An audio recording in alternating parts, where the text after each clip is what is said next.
as I be sparking and rushing, man, like inside the dark, call me Bill Snatcher. Just the brother for the rapture. I hang live, holding on strong, hard to capture. Extravagant, resurrect the track and it's militant. And I react like a convict and start killing. It's manifesting. The God's work like appliances, dealing in my sacred life. Before we go any further, just want to say today's video is going to be sponsored by Skillshare. Skillshare is an online community that focuses on learning with thousands of inspiring classes for creative and curious people. You can explore new skills, deepen existing passions, and you can get lost in your own creativity. Well, for me, the class I found to be the most interesting was Podcasting Secrets, How to Start Your Own Podcast, because that was something that allowed me to see a lot of the shortcomings that I had with the podcast I tried to start last year. The good thing about Skillshare is that it's specifically curated for learning, which means that there are no ads and they're always launching new premium classes, and it allows you to take your own first steps along your own creative path, whatever that path might be, whether that be the photography classes or the animation classes or the drawing classes. There's something here for everybody. Now, Skillshare is very affordable. It's less than $10 a month with an annual subscription. However, I'm going to help you guys out for a second. So the first 1,000 subscribers that click on my link in the description box will get a free trial of a premium Skillshare membership that allows you to explore your own creativity. So this is the beautiful thing though, right? Skillshare allows you to do something that you couldn't do yesterday, and the classes are very short, which are designed for real life. So if you're somebody like me who's always busy, these classes are just short enough to where you'll be able to learn everything and not actually get in the way of your everyday life. Skillshare believes in a strong community that is essential to personal growth. So it allows you to tap into the support of fellow creators who provide encouragement and communication and inspiration. When you join, you can try one of Skillshare's new live classes. You can experience real-time inspiration as you connect with popular teachers while watching and working alongside other members. Regardless of whatever your skill level is, whether it be beginner or pro or somebody that's a master at something, there's something here for everybody. And I would encourage you, once again, the first 1,000 people who go down to my link in the description box, you get access to a free trial of the Skillshare Premium membership. And I do think it's something that a lot of people will benefit from. But with that being said, let's get back into the video. Yo, what's going on, everybody? It's your boy Naruto Explain here, bringing you guys another discussion on Boruto Naruto Next Generations, the manga. And for anime only fans, this is a time of the month where a lot of the content that you see on the channel is either going to be spoiler heavy or it's going to be a speculation slash theory video. So if you don't want to be spoiled or if you don't want to indulge in future possibilities, I highly recommend clicking off of the video. But with that being said, I'm assuming that you guys are okay with me talking about spoilers. I want to talk to you guys about something that I very much think that we need to have a conversation on, which is we're in a situation where all the characters on Team 7, they all have lightning release jutsu, and we've seen the process play out where Mitsuki's managed to learn purple lightning off screen. That's on top of having his lightning shadow snakes, and Boruto's managed to add lightning release to the Rasengan, and Sarada has learned the Chidori, which the animes actually showed you the actual training. Sasuke in the light novels has trained Team 7, in particular Sarada and Mitsuki, in advanced lightning release. And so we've seen how this Team Lightning, as some people like to refer to, has a very clear penchant for pulling out advanced lightning release jutsu. But one thing that a lot of people have been saying is like, hey, once we get into the time skip, or as we get closer to the time skip, or after the time skip, I would really like to see this new Team 7 start developing their own ninjutsu. It's cool that they're getting jutsu passed down, but they need to take that next step, just like how some of the members of the original Team 7 began to start making the jutsu passed down to them,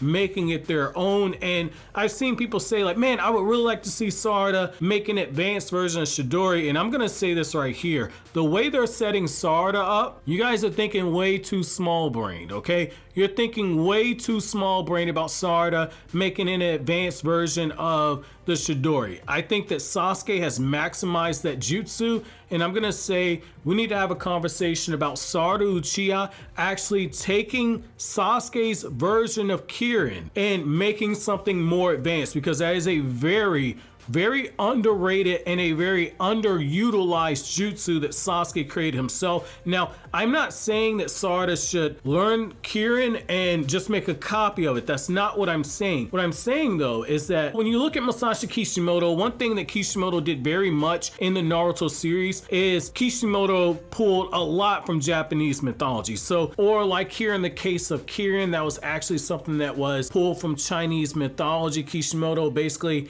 any type of Asian mythology, Shinto, etc. That stuff that Kishimoto would pull when actually doing some of the stuff for the Naruto franchise. That's a whole video series in of itself. When you really start diving over into stuff like that, is the fact that like Kirin was actually used as a mythological creature that was super powerful, super extravagant, but it was only used to pop up in areas where it needed to destroy the absolute evil and wicked. That was actually a little bit of foreshadowing right there. When Sasuke used Kirin, Sasuke was using it to pass judgment on Itachi. Itachi got hit by the jutsu and Itachi didn't actually die from it. So when looking at the character of Sarada and taking into account Masashi Kishimoto's ways of borrowing on mythology, I think that we can start looking to Japanese mythology at the very first part. Japanese mythology to start drawing on what Sarada's next jutsu will be and why it will actually surpass Kirin, because there are other mythological beasts that you can use to associate with lightning that would tie very well into Sarada's character. And this is where I think that we need to just go ahead and go for the big game right here, which is I think we need to start looking at the mythological character Raiju. And the reason why that is so crazy is I'm not talking about, oh, we're talking about a Pokemon. I'm not saying that. But what I am saying is that Raiju is a thunder beast that's in Japanese mythology, and it has ties to the Shinto god of lightning. Masashi Kishimoto has numerous times made references to Shinto and Japanese mythology, so that fits into what Kishimoto likes to write. And you can actually play with this a little bit. You can either have it go on the form of a wolf or a weasel or a cat or a fox. There's different ways that you can actually play with it, but essentially it's gonna have lightning type of essence, and I think that having it be something to where it's in a wolf type of a scenario to where it takes on the form of a wolf, that's something that really works right there, because you could have it where that's symbolizing that Sarada Uchiha is gonna be the alpha of her pack, and the pack obviously being Konoha, because she has dreams of being the Hokage. And the reason why this is so huge is if you give Sarada a nature-based lightning style attack that does not actually rely on her own chakra, but instead is, again, more of an advanced version of Kirin that is something that relies on actual natural energy. At that point, you could start the conversation of Sarada being strong enough to actually start protecting the village from Code, if Code does indeed become the Otsutsuki Clan God, or whether or not Momoshiki takes over Boruto's body. That's now a jutsu that can be used to actually bring that character back down to size. The same thing if Kawaki's a villain, or if there's another Otsutsuki Clan member that's out there that they're gonna have to battle, which is more than likely the case. That lightning-based nature style attack can do a lot of damage. We saw this with the Ten Tails Jinchuriki, where the Ten Tails, when just using a portion of that power, was highly susceptible to nature-based attacks. That's really what turned the battle against the Ten Tails Jinchurikis once they had that information. And then when you look at Otsutsuki Clan members, all of them for the most part have been shown to certain degrees being able to absorb ninjutsu attacks. There are a few members that don't have that ability, but the more troublesome ones that we've seen can absorb ninjutsu. So this would be something where you could work around that.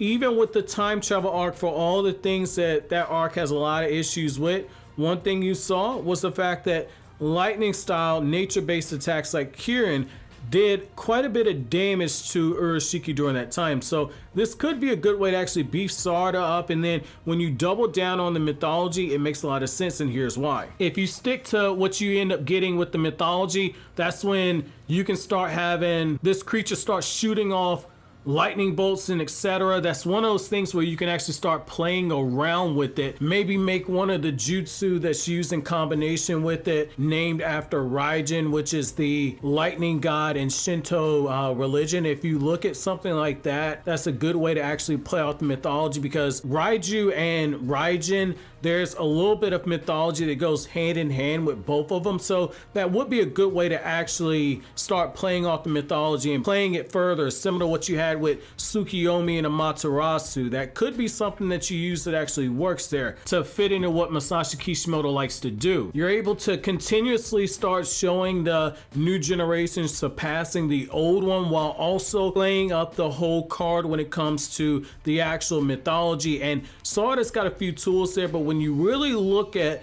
again, that character of Raiju and you take in some of those elements of Raijin, there's enough there to where you can actually have this jutsu surpass the destructive capability of Kirin. It's essentially something that is calm and is harmless, but as the lightning starts going around it and the thunderstorms start going, it starts getting extremely dangerous. I think that that would be a very appropriate way of having a jutsu that ties into that folklore and that mythology that allows Sarada to make something more of a destructive force than what the actual Kirin was. Kirin was a jutsu that required a lot of prep work. You had to actually heat up the clouds. You needed a considerable amount of fire release in order to actually make it happen. I think that if you have during that time skip where Sarada develops a jutsu like that off screen, because a lot of people forget Sasuke made this jutsu off screen and it popped up out of nowhere. We saw him at the hideout where he raised his hand up, looked like he was going to perform the jutsu, and Orochimaru said, nah, you can't waste that jutsu right now. The fact is that you could have something where this is one of those things to where maybe Sarada working with Sasuke is able to refine that chakra control, and Sarada is able to come up with her own variation of Kirin, but it takes on a different appearance. Maybe it's something that doesn't necessarily rely on heating up the atmosphere much in the same way that Kirin does, but allowing Sarada to have a jutsu to where, just like Kirin, she draws on natural lightning from the thunderclouds and she uses her chakra to actually control it. Maybe one thing you do with the character of Sarada is, unlike with Kirin, where it's a jutsu that once you make the thunderclouds or there's thunderclouds in the area, after you use it, it's so powerful that it disperses the actual clouds. Maybe one way that Sarada's jutsu is able to actually surpass Kirin is that when she uses Raiju, it's one of those things to where maybe she's able to use it multiple times. Maybe it doesn't completely disperse the actual clouds, but it still deals out a huge level of destructive capability. Maybe it's something to where she actually infuses more of her chakra into the striking force. That could be one area where she's used to actually take this jutsu and surpass what Sasuke was able to do. But I do think having Sarada come out of the time skip just like her father and have her doubling down on being very efficient with lightning release, I think that's the best route to go for the character of Sarada, because if I'm not mistaken, the first jutsu that we really started seeing her use when it comes to changing chakra nature, if I'm not mistaken, I think that we see her use more lightning release jutsu than actual fire style. Now, again, I might be mistaken. It's been a minute since I've watched the early parts of Boruto, so I try to be honest with you. I try to not go back and actually watch that stuff unless I'm working on something very specific, like working on a huge video that like details the foreshadowing of how Kara was foreshadowed in the earlier parts of the Boruto series, like the Hidden Mist field trip, or I'm doing a video talking about how there's potentially still conflict with the 5 Kage and I go back to a Hidden Mist field trip arc, stuff like that. I might go back and I will watch the anime for specific scenes, but I typically don't watch a lot of the Boruto stuff before you get to the Mitsuki disappearance arc. That's just me though. You guys let me know, like, hey, did Sarada use lightning release a little before this? Did Sarada use fire release before she used lightning release? Let me know that bit down there in the comment section. But what I can say is that the way that you can definitely have it surpass Kirin is obviously allow it to be used more than once because it doesn't disperse the clouds. Allow it to be something where she's infusing her own chakra into the strike power and then actually cut down on the preparation time needed to use the jutsu. I think that that could be the best way to help Sarada come out of this time skip surpassing Sasuke. However, I want to know from you guys, do you guys think that number one, Sarada can create something beyond Kirin, or should Kirin be one of the strongest lightning release jutsu that are out there? I obviously have Angel's Arrow, but Sasuke can't just bust that out whenever, so I don't even count that. But should Kirin still be one of those top dogs, or should Sarada create something that actually surpasses her father in this way? And do you think going the route of mythology is the best route? But so always, guys, if you like anything I had to say, don't forget to comment, rate, subscribe, and share. Thank you so much for watching to the end. Have an awesome day, guys.